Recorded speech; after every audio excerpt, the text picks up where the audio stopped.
Hats and bonnets strangely rocking, leave no space between them blank. Kisses stolen. Oh, what shocking things do happen on the plank. Fathers swearing, children squalling, angry mothers try to spank, seats upset and they go sprawling in a wagon on the plank. Ye with torpid liver, sickened, cold and languid, lean and lank, this will cure without a question.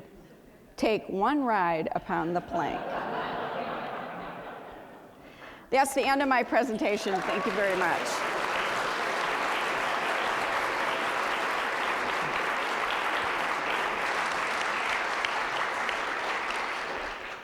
Thank you so much, Marty. That was fantastic. I think we have time for maybe one or two questions.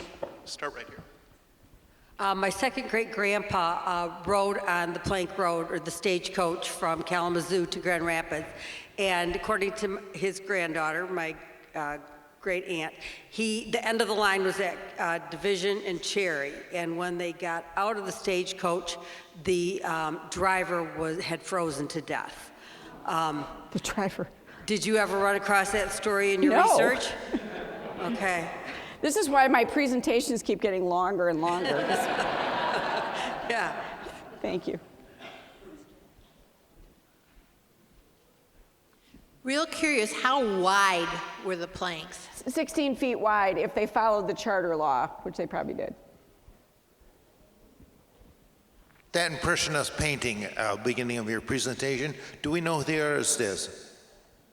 No, we don't. I find it all the time, but I never see an attribution for it, unfortunately, because it really is lovely. The builders of the plank road, did they actually buy the property on which they built the road?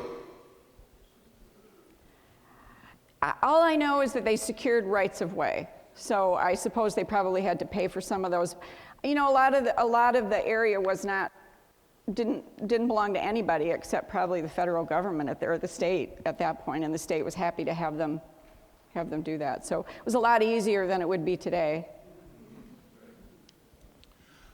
I see the shun piking people that just wanted to avoid the tolls at the toll booths, but how did they collect toll from people that lived on the road?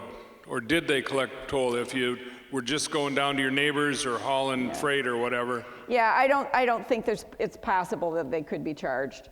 And I don't think if you were walking, you were charged at all. It just seems to be for horses, for serious travelers. Mm-hmm. You know, I didn't. I'll repeat the question so people can hear. Okay. How long did it take to go from Grand Rapids to Kalamazoo? I didn't say that because I'm not really sure. I have seen diaries where people came from Kalamazoo and stayed overnight in Wayland. But it, kind of depends on how many horses you have. Stagecoaches were a lot faster because they switched horses. So they always had fresh horses, and they were trying to be competitive. But if you just had your own horse and wagon or your horse, you had to stop every 10 miles or so and rest your horse. So it was still pretty long. But at least at first, you didn't get stuck in the mud as often. All right, we'll have one final question. Were the planks white pine? Not that I know of. I think they were oak and elm. So. All right, let's thank Marty again. Okay.